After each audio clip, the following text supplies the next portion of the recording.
Annalyn, makinig ka sa akin. May papatay kay Dax. Umalis kayo dyan at baka pati kayong madamay.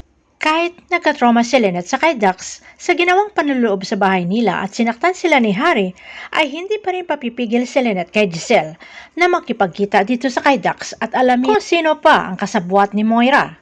Pero gulat si Lynette nang dumating si Annalyn na tinawagan pala ito ni Giselle para may kasama ang kanyang ina.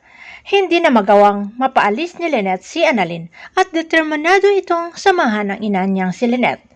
Dumating si Dax na gulat at hindi si Giselle ang gustong makipagkita pala sa kanya, kundi itong si Miss Lynette. Galit si Lynette na pinapaamin si Dax kung kasabwat ni Moira itong si Zoe sa panluloob sa bahay nila.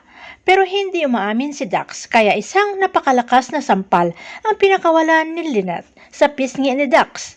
Galit si Dax na umalis sa restaurant pero hinabol siya ni Lynette at humingi ng sorry dito.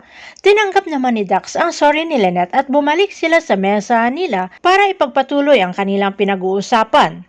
Doon maayos na nakipag-usap si Lynette na gusto niya lang umano malaman talaga kung sino ang tumutulong kay Dax at natatakot si Lynette na baka isang kalaban.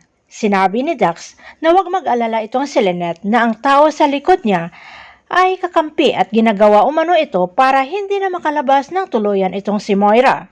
Samantala, sa pagdalaw ni Aling Susan sa kaibigang preso na si Mildred ay napag-alaman ni Tiang Susan na may inutusan si Moira na ipapatay ang witness na walang iba si Dax. At sinabi ni Mildred na ayon sa nakalap niyang balita na kasalukuyang may kausap itong si Dax na mag-ina. Agad tinawagan na matandang Susan si Annalyn at pinapaalis sila agad. Nang nalamang kausap nga ni Lynette itong si Dax. Pero dahil nalubat si Annalyn, ay pinuntahan ang ina at sinabi ng lola niya na may pagtataka kung bakit alam nito na nakipagkita sila kay Dax at pinapaalis sila agad. Sa narinig ni Dax, ay alam na nasa peligro ang buhay niya lalo na't bumunot na ng baril ang nagpanggap na waiter. Tuluyan na kayang mapatay ng hitman itong si Dax at wala nang tatayong titistigo laban dito sa kay Moira.